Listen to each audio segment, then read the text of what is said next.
He's bragging about his wide shoulders. Hi, I'm going to guess that most of the people who are going to be here are here. I've got about a minute before 3. Thank you so much for coming. We've had a tremendous turnout. We had 40-some people this morning, and we were very pleased that you are all here, so thank you very much. As you can tell on the screen, my name is Larry Venable. I'm with the Board Recruitment Committee. It was interesting, some of you might have seen the rumors that were going around the village that we were picked to hand-pick board members, which was obviously totally opposite of the actual truth. The truth was that we were tasked to encourage villagers, to encourage their friends and neighbors, whoever, to run for the board. So we spoke to as many people as possible. As I said, we had 40 this morning, and we have this nice crowd here. I'm guessing there's somewhere around 20 of you. Thank you so much for coming. I want to explain before we start anything serious, I wanted to quickly explain our purpose today. Our purpose today is to learn what it's like to be on the board. What would that be like? And what does it take to run for the board? It is not to discuss issues, ask questions about issues. We're not here to debate those. If we were, we would probably be here all day. So that's not why we're here. We just want to make sure that you understand what it takes to be a member of the board of directors and what it would take to run for the board. We are fortunate. We have an outstanding panel that you can ask questions to, and they'll give their very best answers they have. As you can see, Nancy Luring. Nancy, where are you? Yeah, right there. Harv Shelton. Which one? Harv is the gray-haired guy. Yeah. With glasses. And the gentleman in the middle is Mr. Keith Keck. Both Harv and... I'll wait just a moment.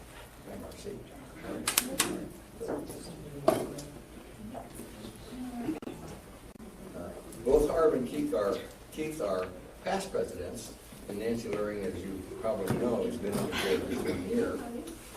We had hoped to have Buddy Dixon with us this afternoon, and unfortunately he could not make it. He has health issues.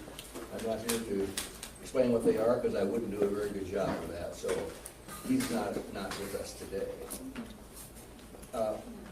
One of the first things I want to explain to you is I have a series of videos. I'm not going to take very long. I'm just going to run through some things about what it takes to run for the board, the qualifications and so forth. Pretty simple. And my job is to make sure that you understand what it takes to run. These people will answer your questions, so I'm not going to take very long. And all the things that I say are already on a handout that you will receive. You don't need to take notes of all the visuals I'm going to show, because you will get that at the end of the day. You'll get a total handout. The first question everybody asks is, what does it take to qualify for the board? And as you can see on the screen, it doesn't take much. All it takes is to be a property owner in good standing. That includes resident or non-resident.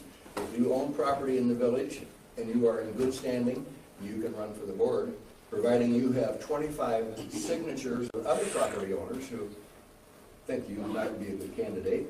That is down, by the way, from 50 from previous years. And the third requirement is you submit an application by January 11th. That's it. There were some rumors running around. One person said, I understand you have to have a personality test before you can run for the board. All those kinds of things, none of which are true. That's pretty much it. It would be helpful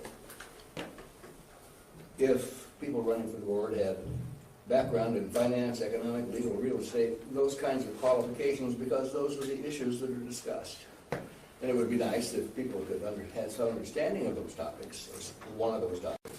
It's not required, obviously, would be helpful. More important than that is people who are really interested in the welfare of the village. You have a strong interest in the welfare of the place. And the third requirement that I would encourage is to be open-minded.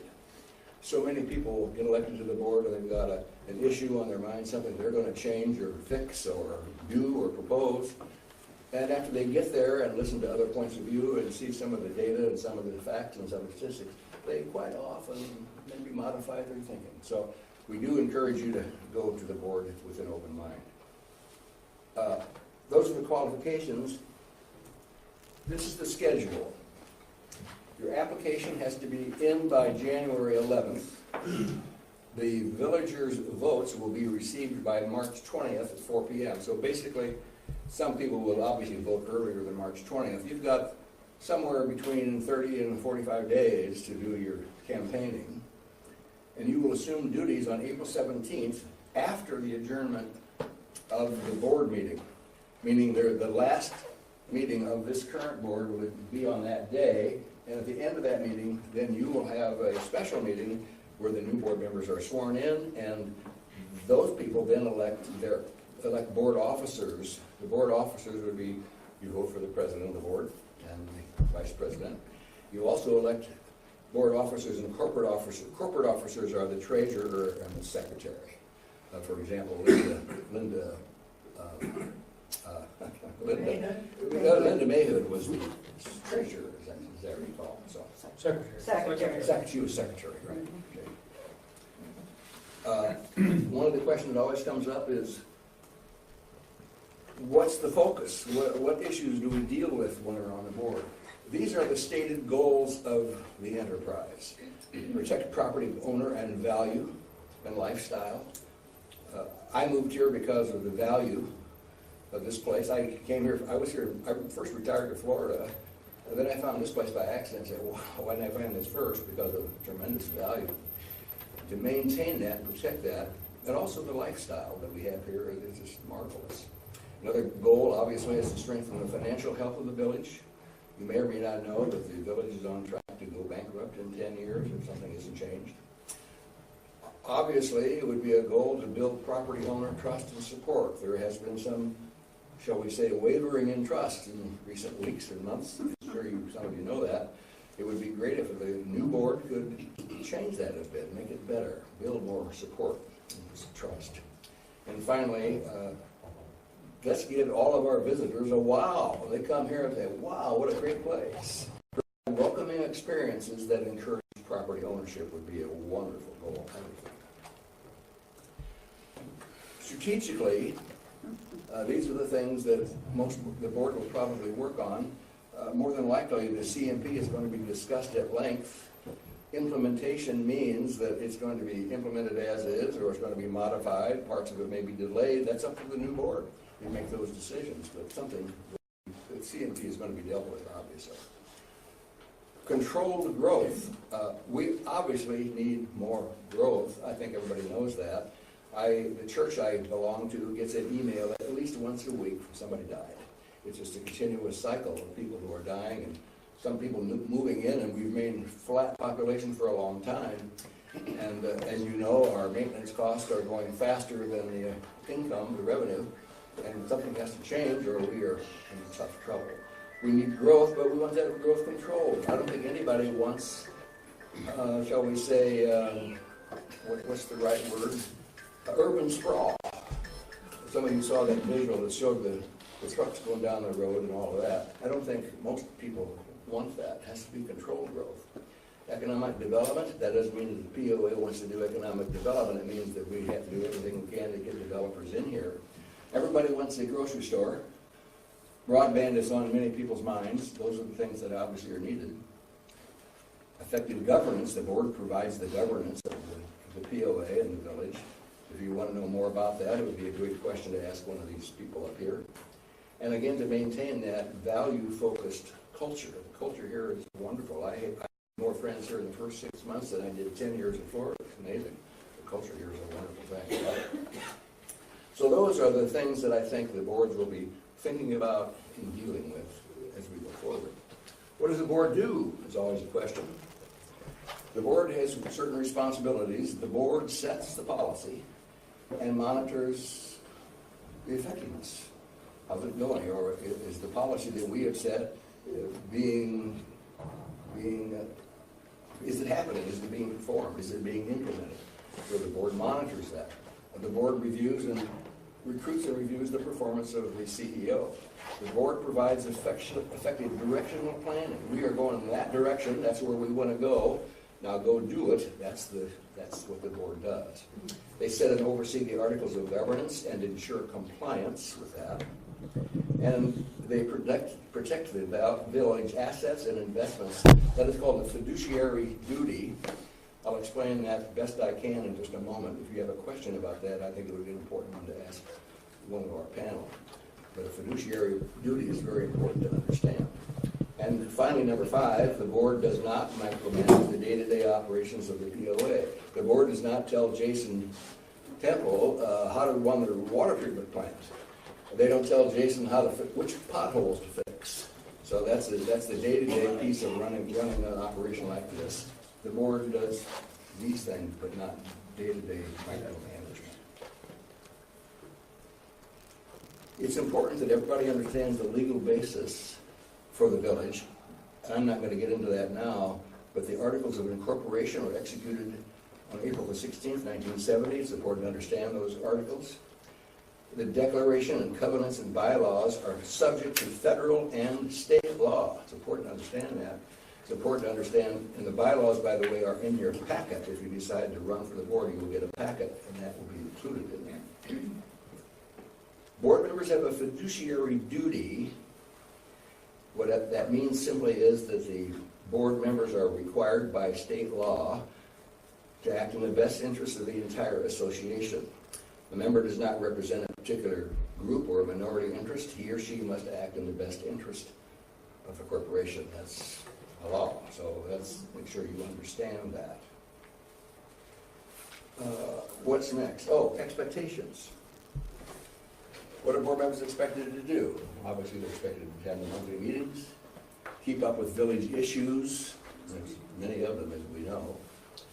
Be open-minded, I mentioned that earlier, but I think board members are expected to come in and listen to each other, try to understand each other, get out there and listen in. You'll hear more about that in a minute, I'm sure. Listen to residents, listen to villagers, listen to non-residents, for that matter, to find out what's on their mind and be open-minded to what other people think about it and have opinions about it.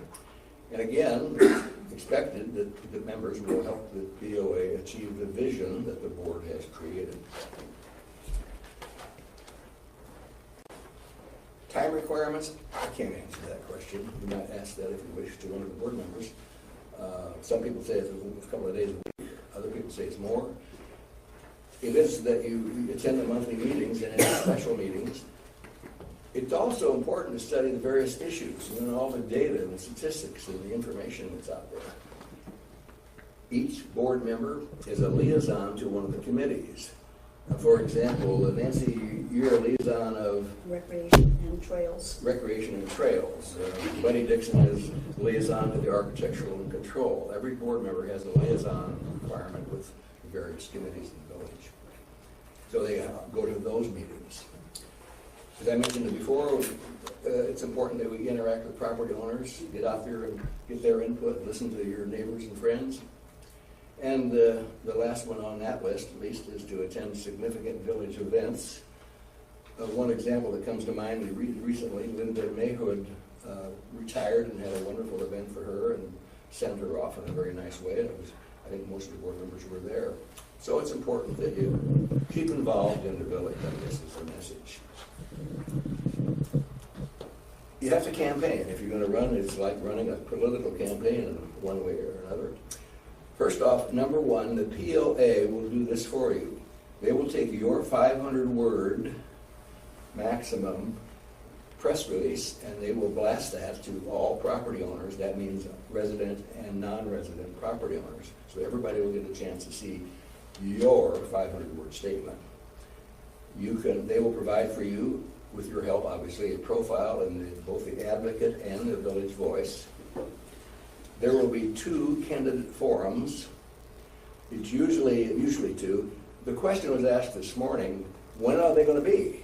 And Jeff Meek was here. Jeff is, as you know, with the Village Voice. And he says, we don't know yet. It hasn't been decided. We have to wait and see how many people apply to run for the board.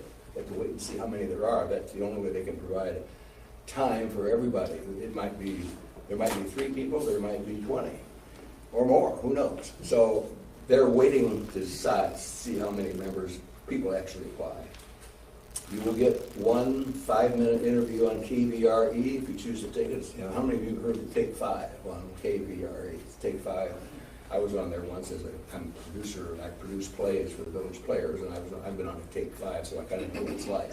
So you get 1 Take 5, And then, of course, there's your personal network of friends and people you know, neighbors. Emails to them, get them to email their friends. Those are the things you can do. Won't cost you a nickel. If you want to go further than that, you have options that will cost you some amount of money. It depends obviously on how many ads in the voice you decide to take. I have a rate card. I don't have a copy for everybody of this, but basically a 16-minute spot, 60-minute spot, depends on the time of day, is $16, from $14 to $16 per minute. And you can find out more information if you decide to do that. Call the KPRE. You can publish ads in the Advocate. You can build a personal website if you choose. You can print business cards, handouts, and all of that with your message. You can fundraise from your friends and supporters. You can get other people to pay this if you have enough of them. You can do either a GoFundMe page or you can just solicit help from people that you know.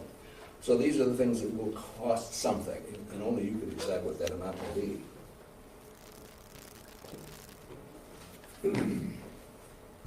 If you do decide to run for the board, we hope that you would be recognized in the village as a leader in the community, and I think most of them are.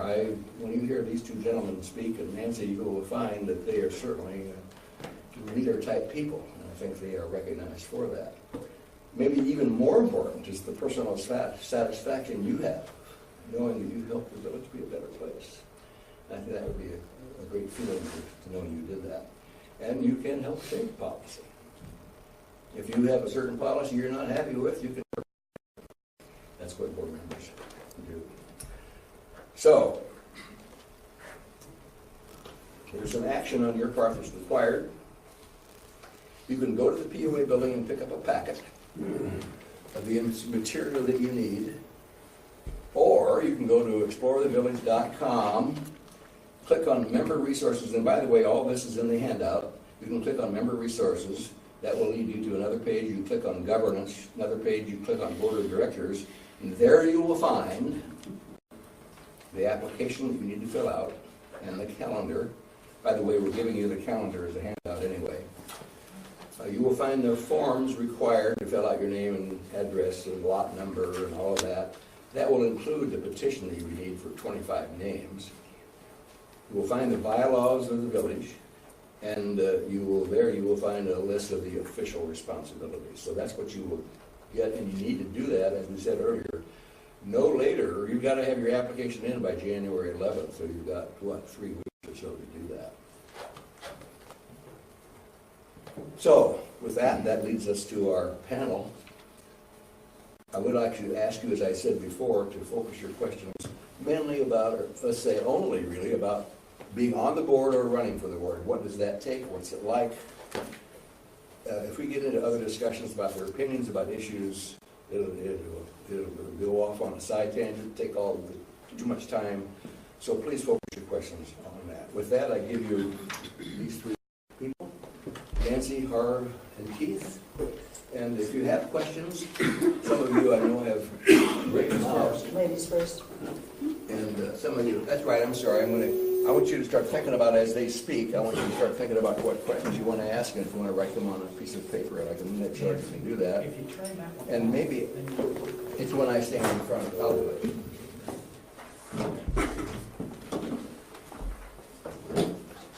Yeah, that's better, okay. I want to ask them to make a short presentation each person will have a few minutes to tell their story, and as I said, you can continue to write questions as you do that. So, Larry, yes. one quick yes or no. Does your committee have to approve a candidate, or does the board have to approve a candidate for? I'll go back to my first slide if you'd like to see it again. Fine. Okay, yeah, I'll do that. In other words, if a person meets the commitments you showed on one of those slides, or the requirements that you showed, that should be sufficient to run, correct? That's it. Property owner in good standing, 25 signatures, application by January 11th. That's it. Okay. That's the only qualification. Good. Okay. Miss Lurie. Good afternoon and Merry Christmas to everybody. Thank you for coming. Am I not on?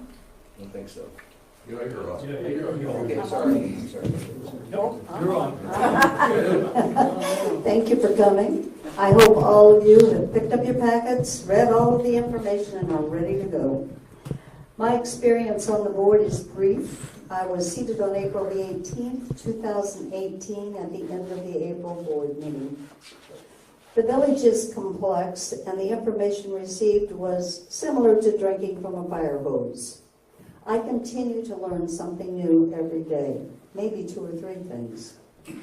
Why did I run for the board? I've been approached several times over the last 16 years to run for the board by previous board presidents, friends, neighbors, and previous board members.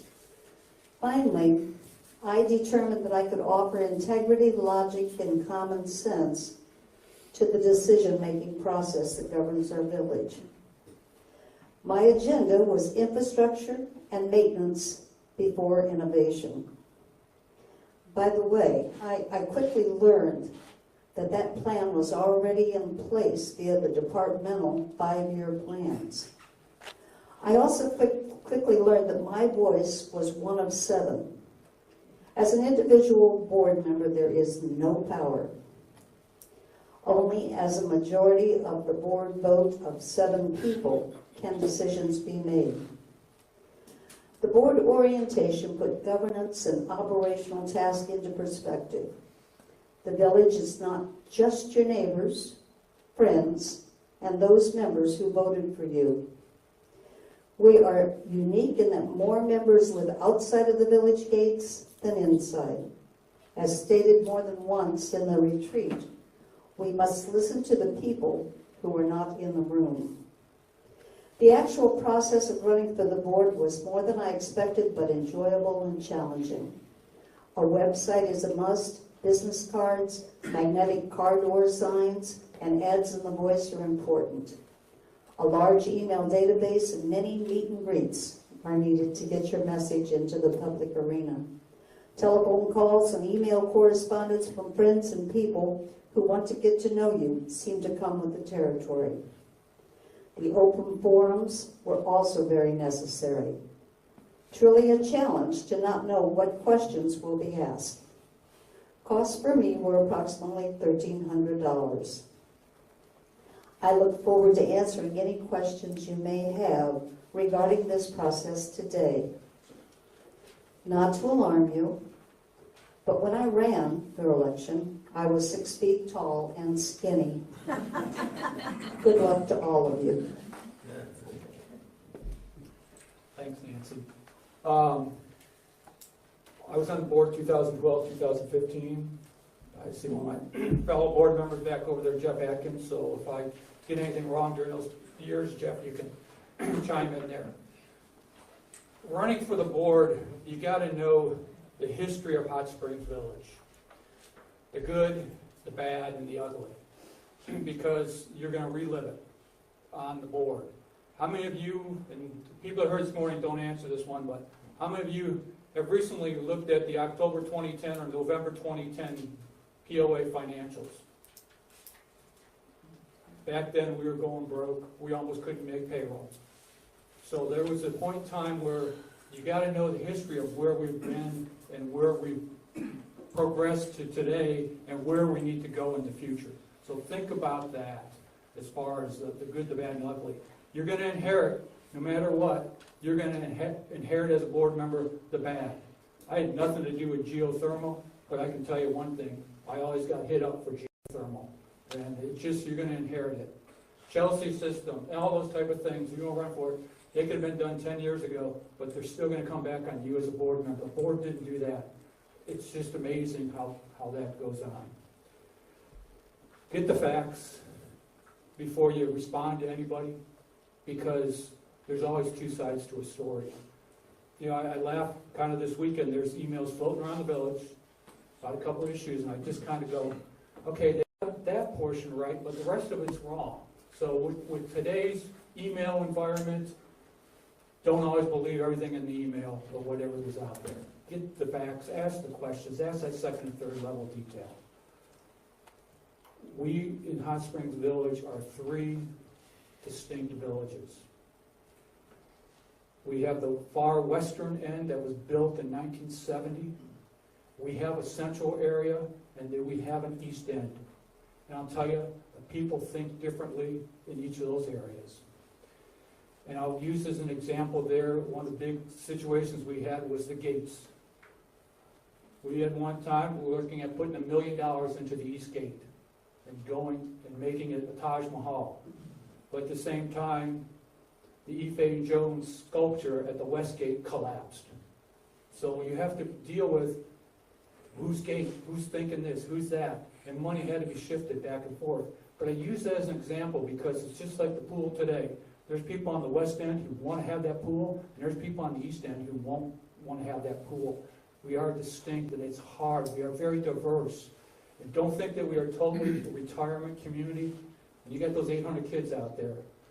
There's some things that are coming through there. So we started off as a retirement community. When Mr. Cooper's grandpa was out there, this was maybe a retirement community. Well, you got 800 kids. We're kind of out of just only being a retirement. And there's nothing deeded to say we can't. It's not a 55 plus out there. Don't kid yourself. It's a political environment. No matter what you do, it's a political environment. We may not be having parties, but there always will be someone in your face. Because whatever decision the board makes, someone's not going to like it. Because they didn't get their way. And I mean, I look at it as saying, if you can get please 60% of the people, you're probably doing well on the board. If you can please more than that, but that leaves a lot of people out there that are going to see you. And Nancy, I think, brought it up in one of the board meetings. They're going to see you in a restaurant. They're going to see you out there, and they're going to let you know how your performance was. Board tries to be consensus gathering to the best extent possible, but sometimes you just have to take the vote and move on. So just be prepared for that. You may not win every battle. You hope to win, as a board member, you hope to win the majority of your battles, but you're not going to win all of them. And I don't think there's any board members ever been out there that won every battle that they tried to fight. But you do your best, and once the decision's made, you move on. Lastly, there's a lot of talk going on about how the board interaction is with the CEO and all the other stuff.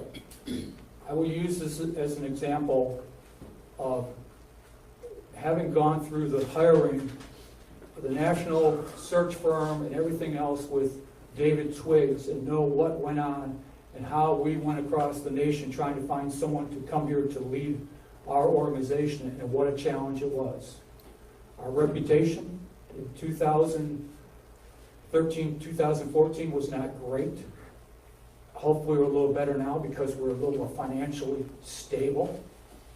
But just so you know that it's not easy to go out there to find someone who wants to come in and run this place. Our reputation is a challenge, so just be aware of that. Think of that as you start going out there and campaigning. It's a lot easier, or it's not that easy to do some of the things. Now we even go back to, Jeff, you can correct me on this one, because I think you were still on the board when we hired Scott Randall too, right? Don't let me do it. I didn't. But that was a challenge too, and who was available to come in and wanted to. So first of all, we got a challenge. We live in Arkansas, and we got to fight that challenge every time to say this is not a bad place. This is not the Delta. And once you get the people here to Hot Springs Village, say, hey, this is a nice place. This is not there. But attracting a good quality talent is a challenge out there. And I kind of want to just end on that because it's always easy to say we can go get someone, we can get someone. Boy, it's not as easy as you think. So look forward to your questions. I'm Harv Shelton. I served on the board from April 2013 to April 2016 and succeeded Keith as president of the board my last year. Serving on the board of directors can be very frustrating. The folks who agree with you will smile and say hello to you. The folks who disagree with you will frown and give you a few thousand words on how stupid you are. But it's also the most rewarding Well, now I made a mistake this morning. I said the most rewarding part-time job I've ever had, and my two fellow panel members scoffed at the phrase part-time. But it was a very rewarding experience. You learn a lot about how the village works, what our problems are, what our potential solutions are, and you get to meet a lot of nice folks.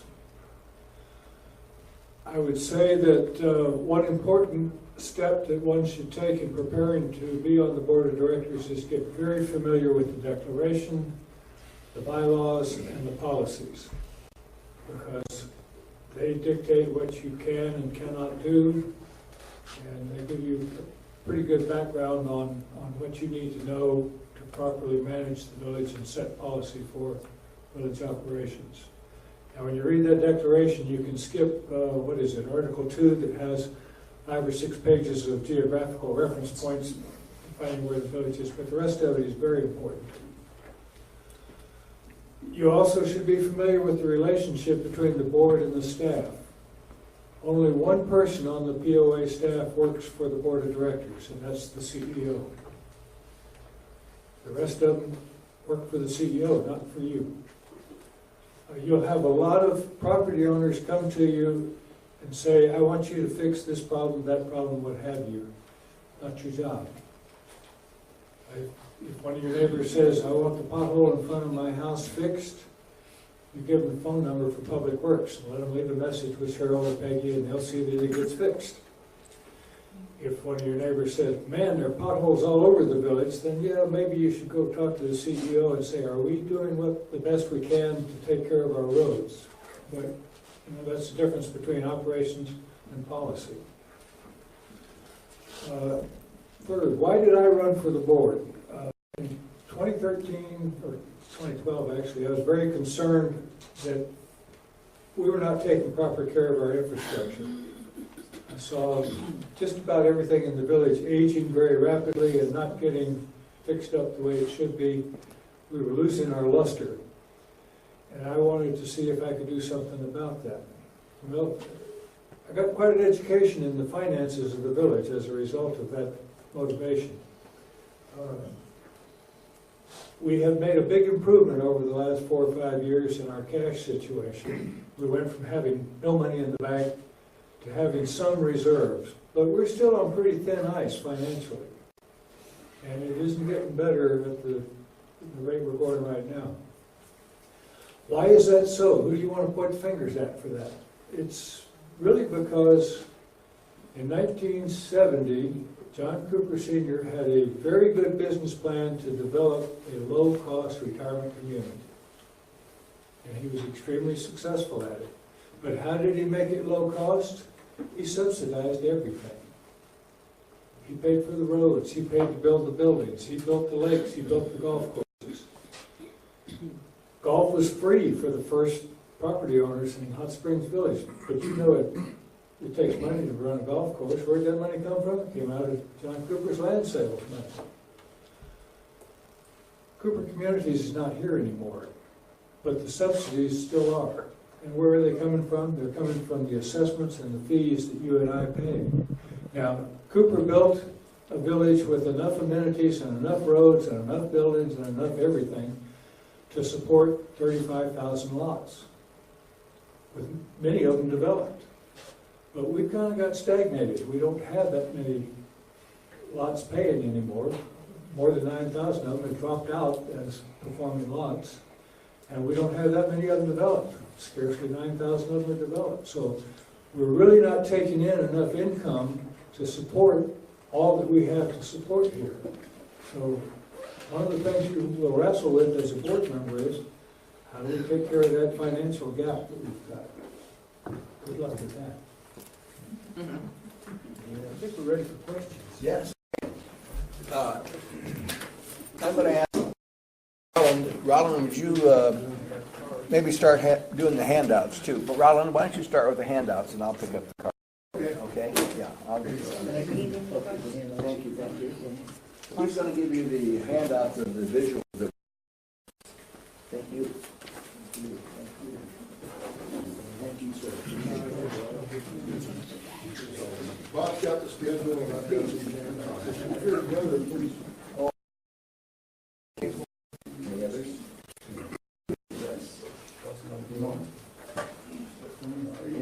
And if you have more, you're doing that as you go along, and we can write down. How many need one?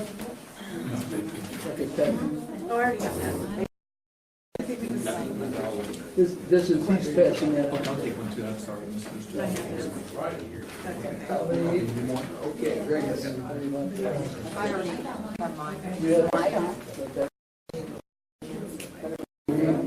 I'm going to, I'm going to show these. I'm going to show these. The one that's not in the card, I'll put right here in the middle. Did you want to cut the card? I will. We'll cut it, all right, you cut it. There you go, all right. I don't have any, I didn't write anything.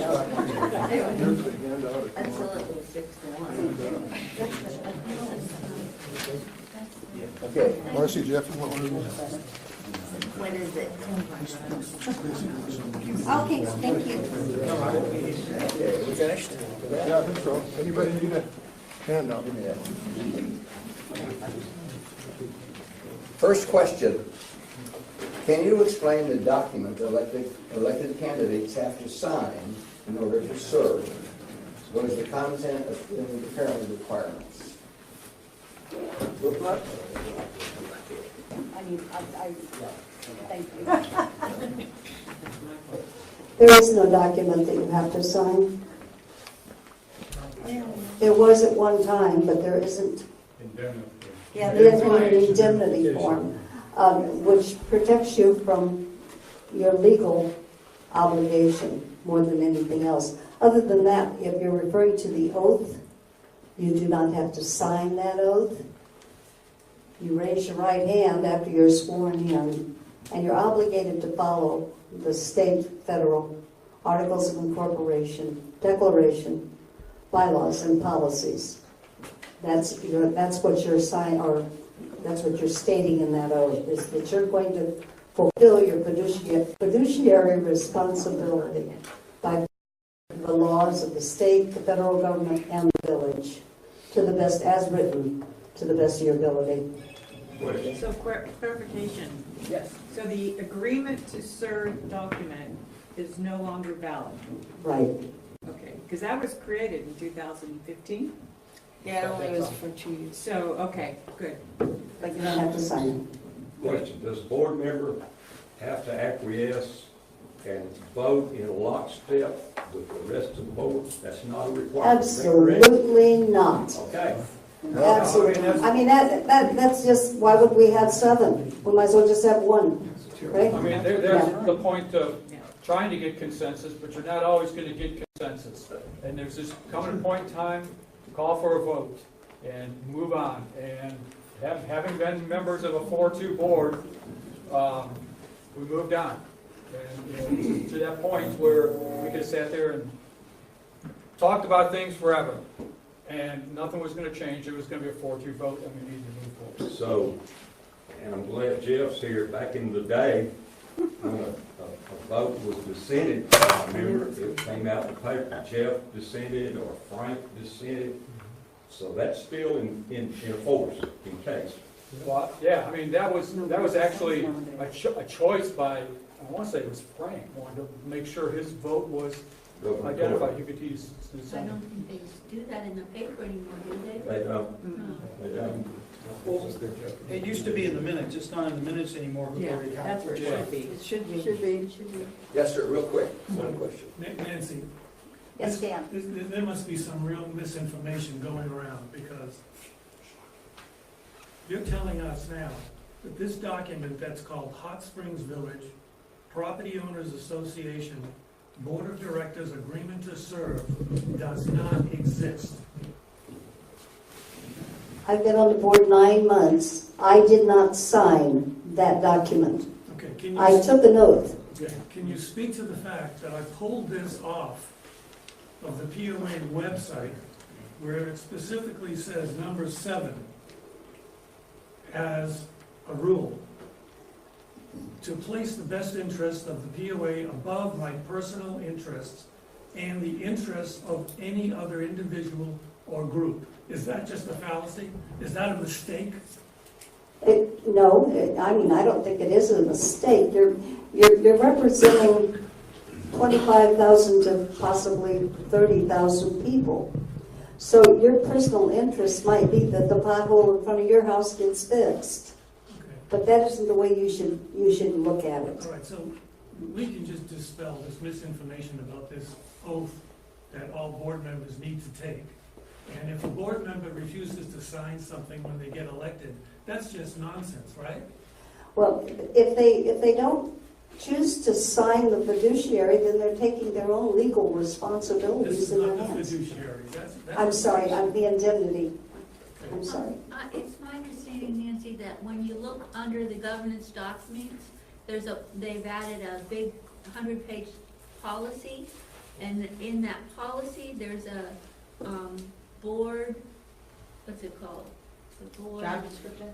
No, not the job description, it's code of conduct. Oh, yes. And that's these things that Dan's referring to are in that code of contact.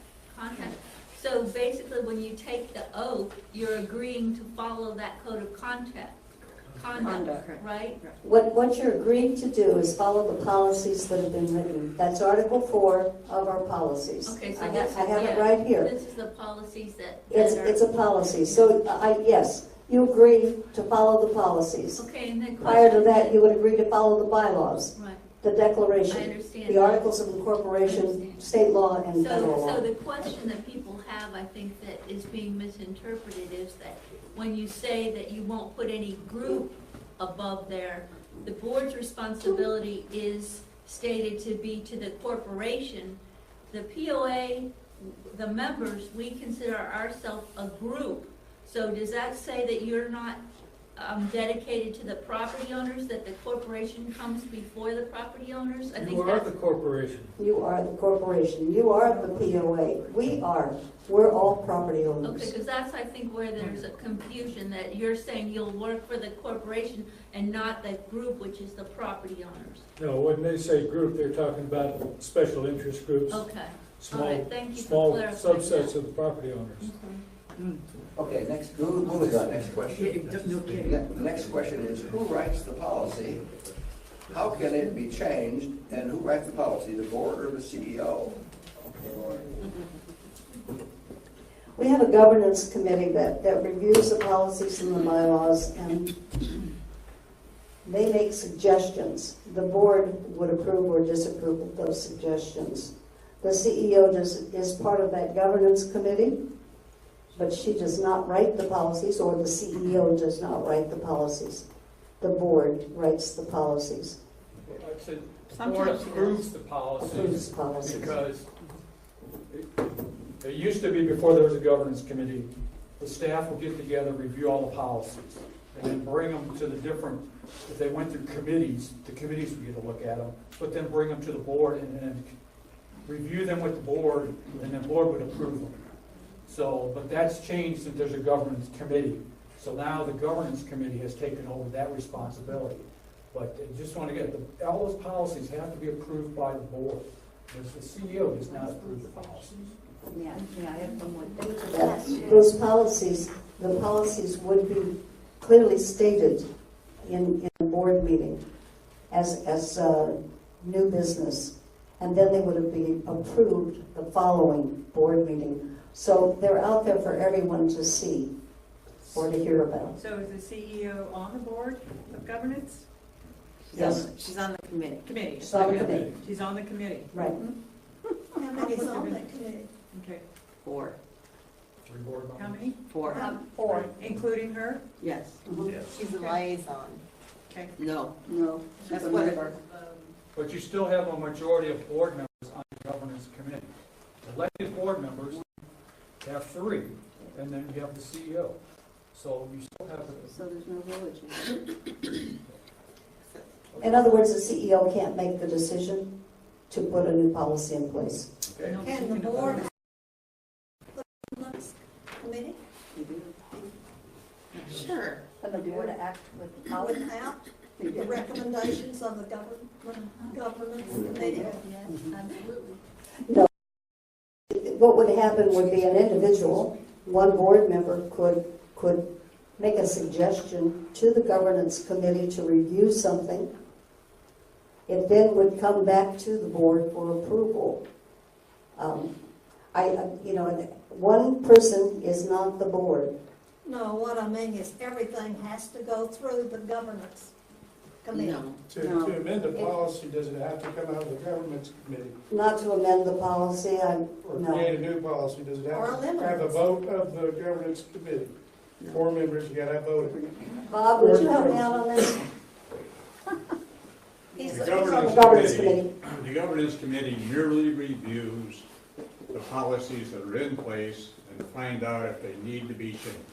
If anybody has a suggestion that comes through the board, we review that and make sure it either aligns with the documents, the governing documents, or if we decide to adopt that policy, then we have to change those documents. But we're merely saving the other 4 board members a lot of time doing a lot of reviewing. And by the time it's all done, it goes to the board, we get with a letter. This is a policy we've had, and it's upheld by federal, state, local laws, or it is a policy that needs to be changed because local laws and state laws and federal laws have changed, and we need to change it. And do we get feedback from the people? No. You've elected your board members to do this. You're certainly welcome to offer policy to the board, but you don't get to okay it. That's why you elect people, and that's why you have to be very careful who you elect. Do you have an example of a policy that might have been recently discussed? Just as an example, a simple one that comes to mind. The governance committee, through the board, all of us created the CEO evaluation process and policy. Okay, and that was brought out at the last board meeting.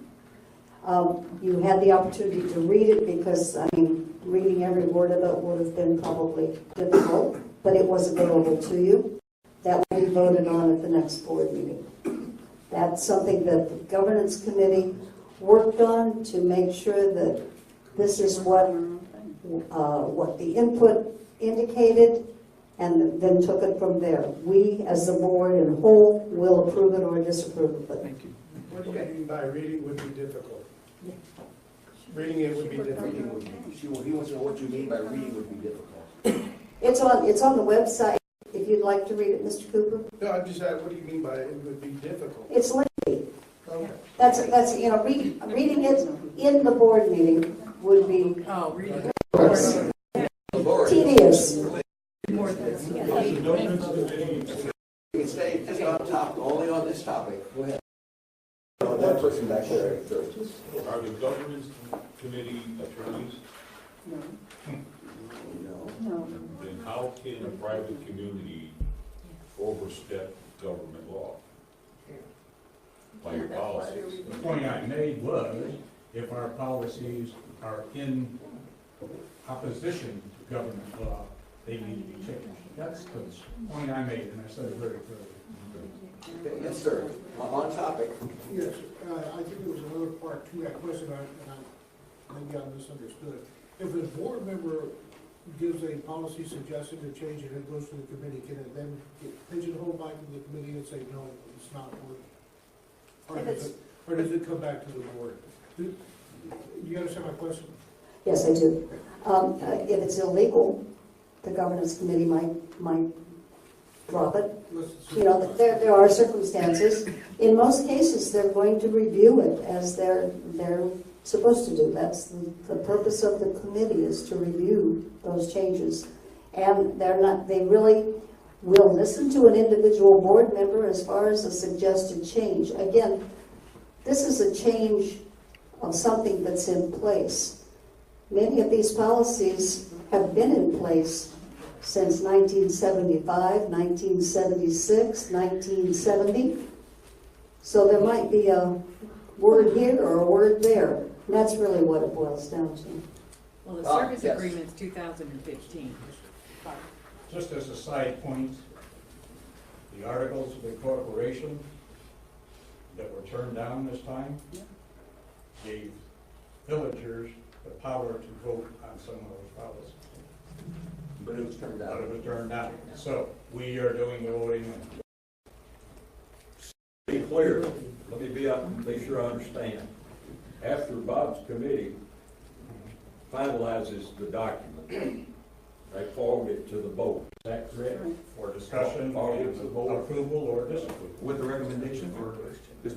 No, we don't have to. Okay. We're just basically the big job of the governance committee is to check the legality of what we're trying to do. You're the So board, it's simple. So you're the assuming, wordsmiths. so assuming that I, as a board member, disagree with that policy or that Vote change, no. it's my prerogative to vote no to It the is. system. But first you have to agree to the So I already policy know. before you can vote no. You can't even be on the board until you agree to the policy.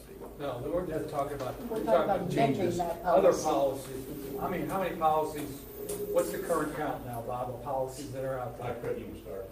Well, Yeah, I mean, there's policies. Yeah.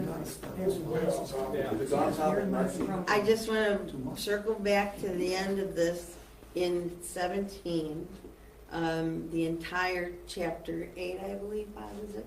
8? Of the policies, which is the board's chapter, that was completely created at that year. So there's a lot of new stuff in there. But it was approved at that time by that board. Right, but it wasn't old stuff rewritten, that was all new. How many people are on the governance committee? Four. Should be an odd number, by the way. 3 board members. I'm gonna move on. Here's another question. I think Yes. it was already answered. I think this lady here gave me the piece of paper. I want to know exactly what obligates, how board members obligates board members to sign and obey the Hot Springs Village property owners, I can't quite read that That's word, not mine. agreement to serve. That's been answered? Yeah. It's not mine. It's not yours, I'm sorry, I thought it had it. Okay, sorry. And what are the consequences if a newly board member refuses to sign? Pardon me? I'm sorry, I didn't hear the What are the question. consequences if a newly elected board member refuses to sign the agreement to serve? Well, you don't sign anywhere. Well, there is no signature required. You're taking an oath. If you It's- refuse to take the oath, implicit. you're on your own The question is legally. on the board. It's Yeah. implicit. You It's take been that answered oath, already. you buy into that. And on the old POA website, the history of HSV from 1970 to about 2004 can be accessed. Did any of you as board members read some or all of the history prior to running for the board and or after you were elected? Please. I moved here in December of 2009, and I got about a week's grace period from my wife before she looked at me and said, "Get out of the house and do something." I had the opportunity to go back then when we did the 2010 strategic plan to do a lot of review of what went on over the last 30 years, well, 40 years at that time. I behoove you to go back and look at some of that stuff. Go back and look at the 2000 strategic plan. Go look at the 2005 strategic plan. Go look at the 2010 strategic plan. And then you see where, actually you will see in the 2010 strategic plan, a line in there that says, we need to do a CMP. It wasn't called a CMP, but it was something, a long-term development. There's a lot of history out there. Go learn it because you don't want to repeat the history. There's been a lot of hard work over the years here in the village. Things have changed. 2007, 2008 put us in a different situation. But go back and find that. Great answer. This question is, how much time is required and what does it cost you in dollars for gas, meals, etc. to be an active PA member? This is going to be time required to be a board member and cost. You're inactive. How much is it costing you now? Nothing. Well, I shouldn't say that. I still represent the board at This is a very trying time, as all of you know, and someone told me that I put in about 20 hours a week, and it's probably more like 40 hours a week. Once you answer emails and answer phone calls and do all the rest of the stuff required. It's a full-time job, and my salary is well known. It's zero, and I don't have a clue what it's costing me as far as food, gas, or wear and tear on my car. I just don't have a clue. You go where you're supposed to go. Okay, thank you. Oops, thank you. All right. I don't think the gas money was that significant, except for gas was at $4 a gallon. But I would point out that board members ought to be involved to some extent in what's going on in our surrounding communities. There are a number of functions that are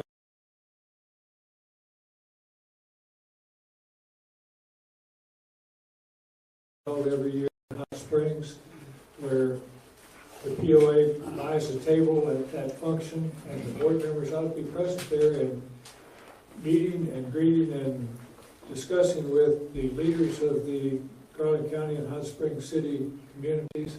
Same over on Benton. As part of the government of Hot Springs Village, we need to be in tune with the governments of our surrounding communities. So there is some expense involved in that. Okay, all right, thank you. Next question. How important is it that HSV property and homeowners attend POA board meetings and be a volunteer on committees?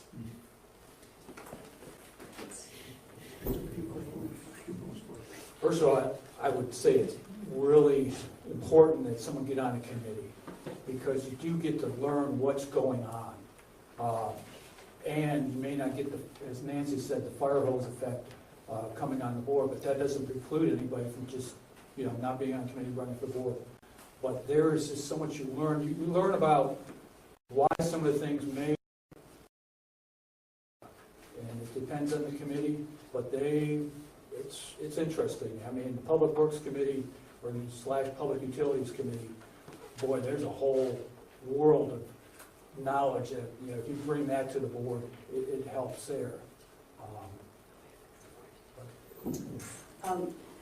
It is very important, I think, and I wish I would have been on committees before I was elected. I was not. And that, you're probably right, that's where the fire hose came from. Attending the committees and attending the committee meetings is important. If you have a special favorite, attending them before you have a complaint is wonderful. But if you're interested in the Recreation Committee or the Trails Committee or Public Works or any other committee, you really, really learn a lot. I would recommend also you come to every board meeting, because then you know where to find things just in case you didn't hear the right thing. It's really interesting to learn how your village is working and how your money is being spent. I also encourage people to come to the budget meetings. There was more staff at the budget meetings than there were people, or members of the community. There has to be more interest and less rumors. One more thought on committees. One of the important factors about committees is that they are a link between the property owners and the staff. I was on the Lakes Committee for 5 years before I got on the board, because lakes were the reason my wife and I moved to Hot Springs Village. And that was my special interest. But there are a lot of folks who are very interested in our recreational facilities. They should be on the Recreation Committee. A lot of folks very interested in golf. They should be on the Golf Committee, Trails Committee. Again, it's the way that property owners can plug into the staff and make your needs and preferences known to the staff so that the POA is more responsive to our needs. Would it be fair to say that every committee is made up of residents, maybe some non-residents as well? It includes the person who runs that, like the golf department, the golf committee. Tom Heffer is on the golf committee, and then there's a board liaison on the committee. So it's a three-part, villagers, staff members, and board members. Okay. Yes, I have a question back. I'm just going to make a comment on that, because the question really is, I hear a lot about transparency. Communication needs to go both ways. Everybody keeps looking at you guys saying, you're not telling us everything. We need to be there. And the committees are really a Thank big part of that. Great point. Yes, sir. Yes, sir. One more. On top, please. For Keith or was, during your tenure, was there a finance committee active? No, the Finance Committee was gone by the time that we served on the board. We had the Research and Special Projects Committee that was used to do a budget review. And I think my first year, and Jeff, was the first year you came back on, was Raskell doing budget review, but it got. Ended with Harb. Ended with Harb. So it's guilty. It was a timing issue there, and it got kind of disconnected because of some RASC personalities and some board type stuff, so it wasn't really performing the duty that you thought it would perform. And there was the old finance committee, that was done away with before I ever showed up here in Hot Springs Village. Okay, next question. Please discuss so-called secret board meetings. You want to discuss the Sure. secret ones? I'll discuss Sure. the secret. I'm talking new secret, I'll talk old secret. You do all. There were times when we just needed to close the door and talk about something before it hit the press.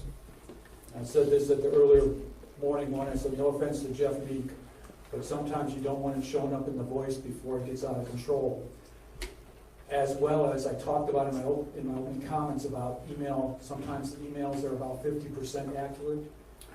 There are times that if something would have had a discussion, the accuracy would have been 30%, and you guys would be running for the gates to move out of Hot Springs Village.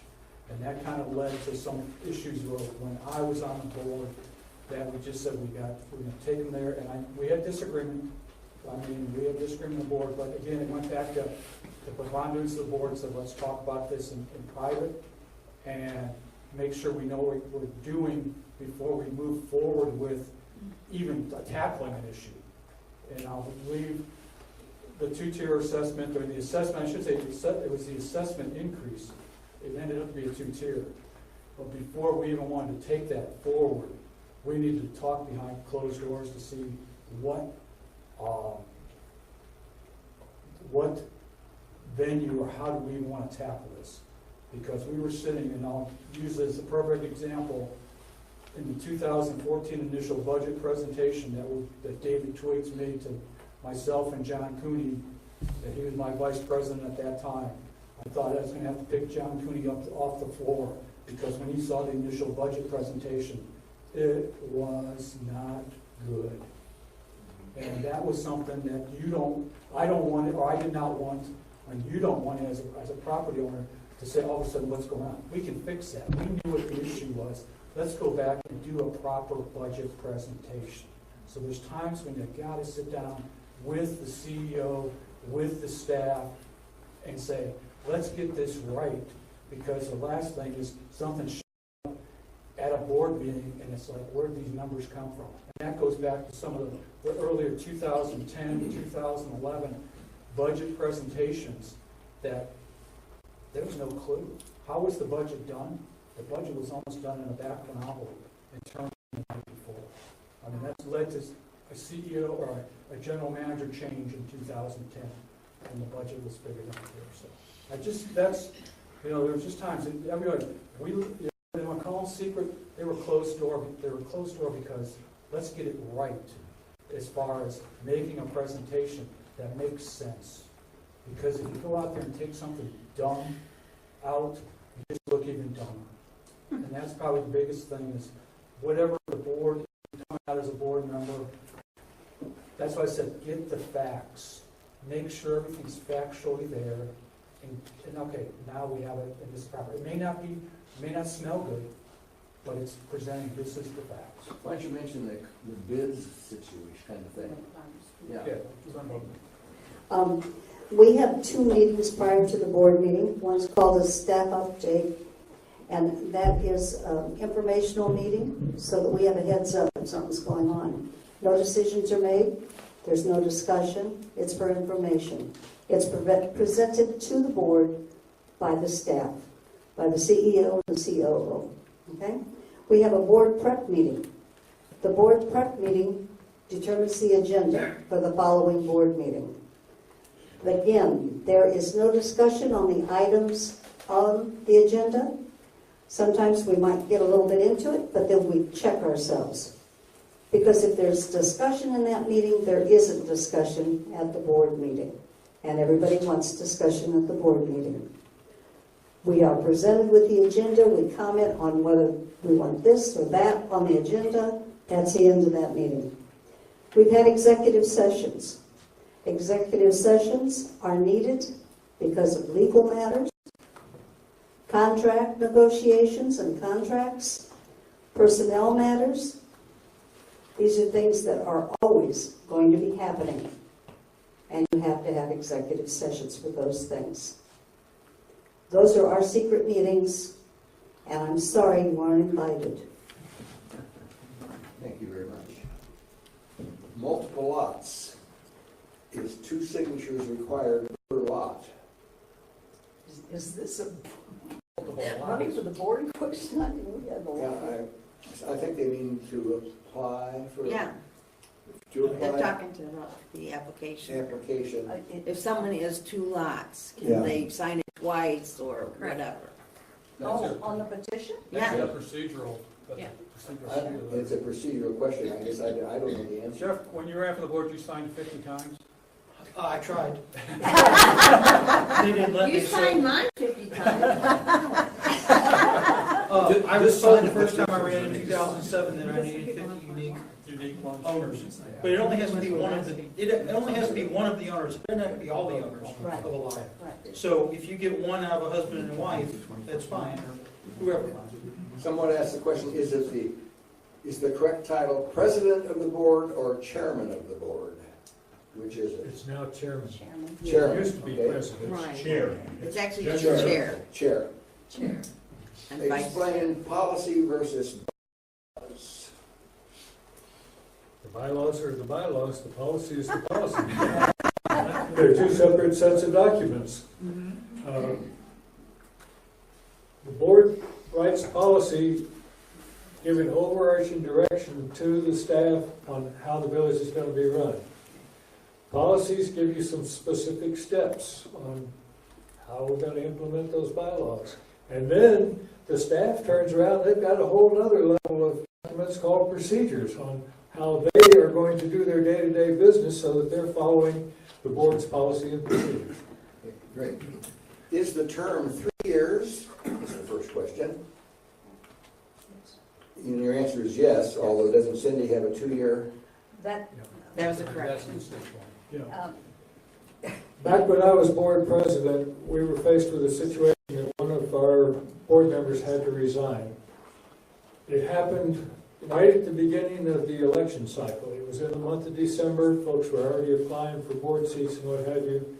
We had the option to appoint somebody to fill that seat, but we said, no, if we do that, it may influence the outcome of the election. So we didn't. Well, that got things all out of kilter. After that, we had 1 year where only 1 seat was coming vacant, and then a year where 4 seats were coming vacant, and that's not a good thing. So we readjusted. It's going to be 3-2-2, and the way we got there was the person who got the least number of votes in the last election serves only a 2-year term, and that accomplishes the adjustment. And that's a Right. one-time thing? Yes, one time. So this year, there's 3 seats coming up. They're going to be 3-year terms. 3-year term. I say it's a one-time thing. It has happened before in the history of the village, but it's not a routine thing. It's only when you require that adjustment. It's an exception rather than a rule. Yes, ma'am. could I add one thing to Yes, that? certainly.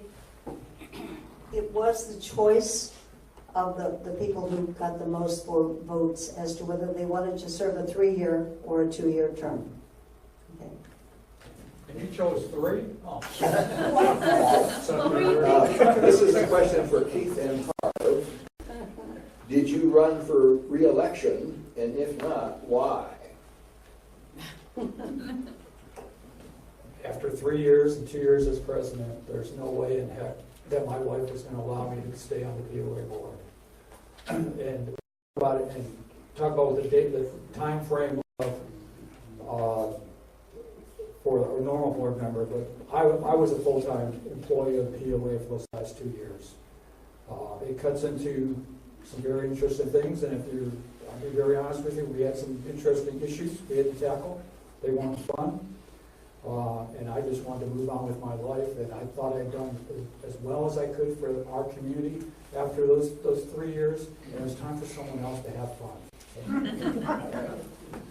Similar answer, I had enough calluses on my backside, and besides, I've got a number of other organizations that I'm involved in that are important to me, so I wanted to reserve some time for them, and my wife and I take at least one cruise a year, so I felt like another 3-year term was more than I was able to give to the village. Thank you, great answer. This is probably unanswerable. I'll read it. Are the board members whose terms are up going to run again? Nobody knows, because none of those people are here. So Bob's here. Bob is here. I'm sorry, Bob. Yes. Are you going to run again? I am not running again. Okay. Neither is Tom Weiss. All right, there you go. Question number 2. Next, what is the time commitment? I think that's sort of been answered. And the last question is, what meetings are required each month? That's sort of been answered. Did anybody want to expand on that? The only mandatory meeting is the board meeting. The other are not mandatory, but you are a liaison to a committee. You should attend those meetings, just so you stay on top of things with them. That's about it. That's it. Just the board meeting is mandatory. You have another one? You have a I card? do. I can just read it. Go ahead. Okay. So who is on the committee to count the board of director election votes? And who's the chairperson? They haven't been appointed yet. I don't believe they've been appointed, My and understanding people is- apply Okay. to do that. When will we know? January, they put the call out, January, February, put the call out, people can submit, then they actually do a poll for how many committee members they need. Okay. And alternates, and then they identify the chairman, and previously it's been Jerry Yerrick for many years, Yeah. he's been our chair. There was a rumor, and actually an email, so we should talk about this, that John Sowers was going to be the chair. Is that correct? John, are you gonna be the chair of that committee? Nobody has asked me an opportunity to even volunteer. Shall we vote for John real quick? There's a Jerry whole- might be back. Jerry might be back. It says here on your calendar, Wednesday, February 20th, 2019, draw for and appoint members of election day committee and chairman. And how many will be on that board? The committee? That committee, I don't know how many it takes. You're welcome to sit there. You're welcome to watch them count the votes. I would say there's always been 20 or so. Yeah, it's large, because it takes some time. I think there's 3 at a table, and they confirm. Yes. How many times can you run for the board? Is there a limitation? How many times can you run for the board? If you're elected, you can only run 2 terms. Or you can, if you've been appointed, and Jeff, folks who was appointed for a year term or went elected for a 1-year term, he could have went for 7 years. I was 7 years. Yeah. Okay, but if you're off the board for, say, 10 years? 3 years. You can only do 2 consecutive. 2 consecutive. That's Then what I you meant. can- but you there's could come no back 4 years later and run limitation if You you're can not keep coming back, if consecutive. you wanna just, take that wet noodle and flail yourself, go ahead. Eric, let for punishment. Now, sir, can I ask, there is some sarcasm occurring around calluses on the back, and if you want to run, I don't understand that. I'm trying to understand why is there a sense of not enjoying being on the board? I don't understand that. Could you get to the core of that, what that is based on? It's all based on the political environment. Yeah, but that's a relative thing. But no. Go ahead, I'm sorry. What you have, and especially with texting and emailing Sure. and everything else, you would just be amazed what How people, mean people can be. unfortunately. Is that really the core of it? That's what I thought. Yeah, I That's mean, curious. it's just, Yeah. you would just That's be on, too and you sad, have isn't to it? be politically correct to respond back to some of the folks to say, thank you. I mean, I got critiqued for it because my response was thank you for your type of stuff on an issue. The board is looking at the issue, da-da-da. But you owe them a response, but you're not going to give them a 10-page response because, first of all, you don't have time. Yeah. I mean, and I would use as an issue we haven't even talked about here is the animal control ordinance when Joan Captain was killed by the bull mastiff. If you'd have seen my emails coming in from not only Hot Springs Village, I received emails, I don't know how they got they got my email off from around the nation of pit bull lovers and pit bull haters. And you want to talk about some emails that just really wanted to make you back squirm? You just don't know what you're going to get, and you hope that you don't have to go through some of these things here. Is that the same for the others too, when they make the Yeah, comment? I apparently get that. I people are willing to understand. be a lot nastier in emails than they are face to face. And you get a lot of that. I've been down there How do you before. learn that? Yeah. What's the person? It's a sad commentary, really, because it should be a fun job. There should be so much, I won't say fun's not the word, but there should be some gratitude in it, some fulfillment in it. People won't run for the board. They elect people on the board and then they criticize. Yeah, yeah. It's the yeah. Monday morning quarterback. It's, you know. It's too bad. The support and love that you got when you were elected, it's a honeymoon period, trust me. It only takes a month to month and a half and You want to try to do your best as a board, but you can't please everybody. Yeah. And that's probably the hardest. And then those people who don't get pleased, they want to make sure they tell you how displeased they are with you and the follow-up email. Mhm. I have to agree with the social media aspect. And truths and out lies, and you really can't jump in there and say anything because it's just like beating your head against a brick wall. So you just move on from there, you know. And that's part of why it's very frustrating and Thank you for not being- enjoyable 24. I appreciate that. That was helpful. Yes. About, the secret meetings, and, you have the staff meeting and then the board executive session and then the real meeting. One of the things that I'm hearing that people say is that you don't decide how to vote on things in the secret meetings, and then you're only allowed to, at the regular meetings, only talk with what the majority says. Can you explain that a little bit? I thought I mentioned that we tried very, very hard in the board prep meeting and the staff update to not discuss or come to any kind of a group conclusion. Right, I understood that. but Okay, then- so that discussion and your personal conclusion are going to be at the board meeting. If you have questions, you write them down and you take them to the board meeting. So when the board all gets there, they haven't voted on anything yet? If it's No. executive session, they could have. Can only vote when it's session. Executive session would be a consensus, Oh, okay. but that's not something that is involved with the board meeting. No, we haven't voted on anything by the time we get to the board meeting. We get an awful lot of information in the packet. So We got when- our when- packet on Friday, and there's a little bit to read there.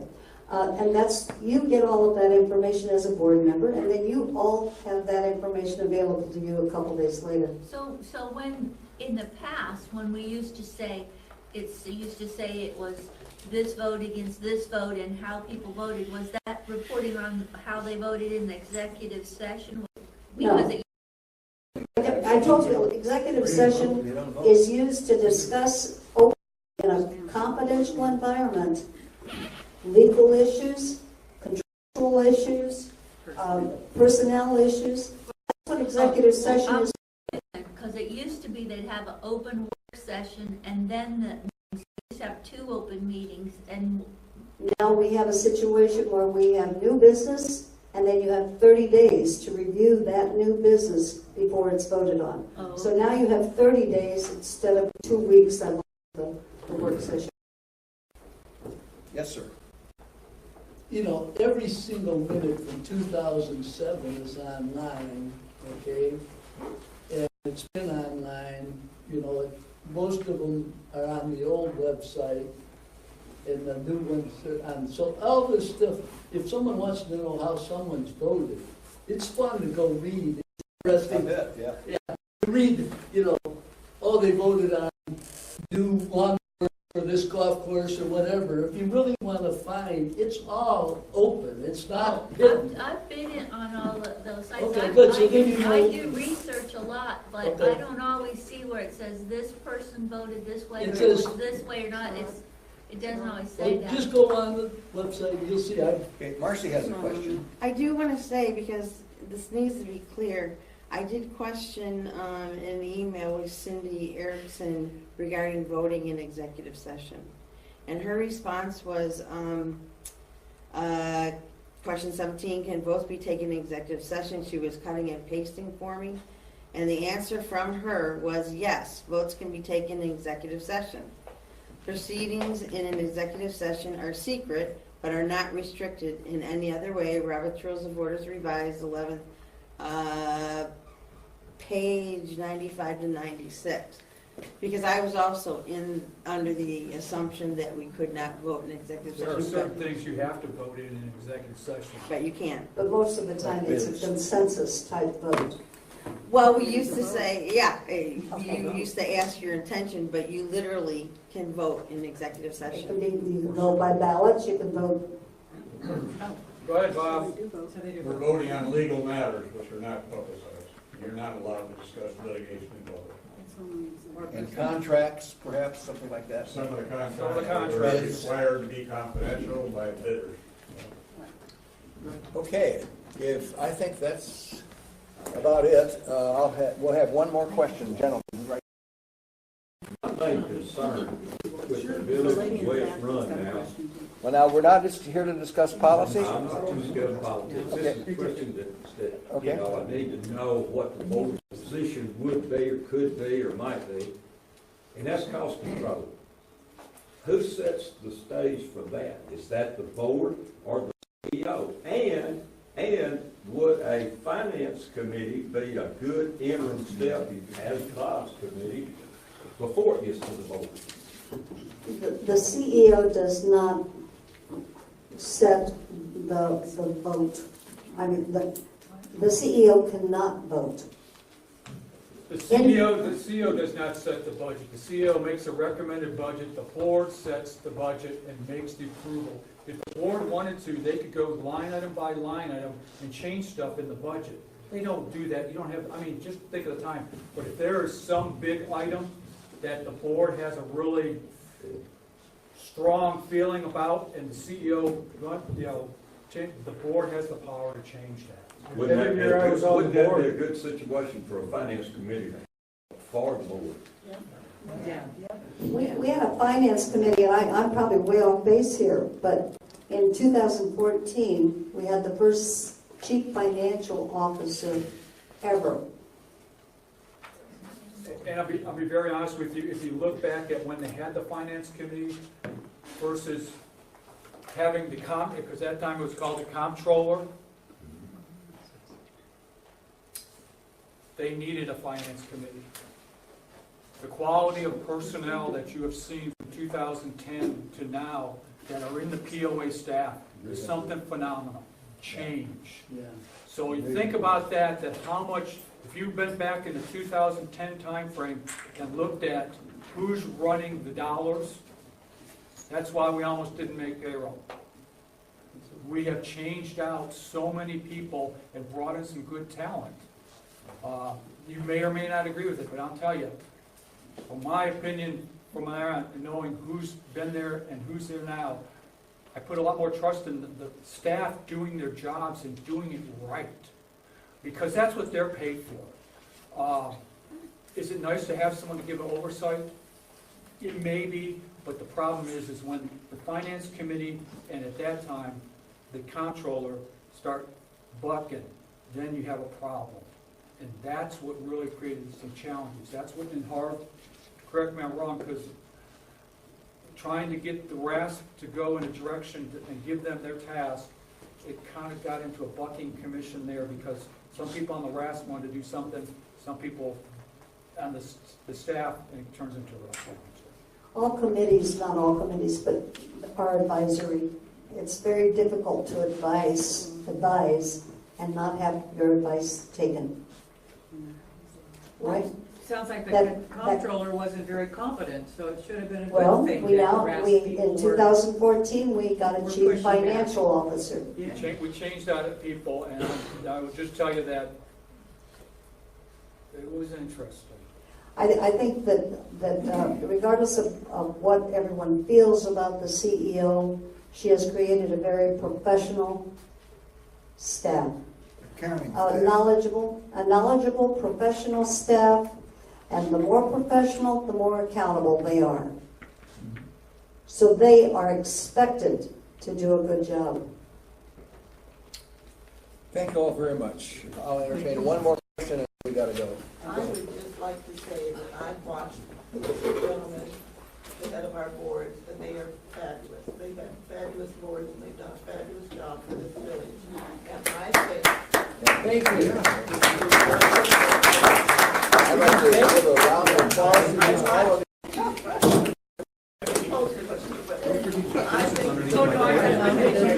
I think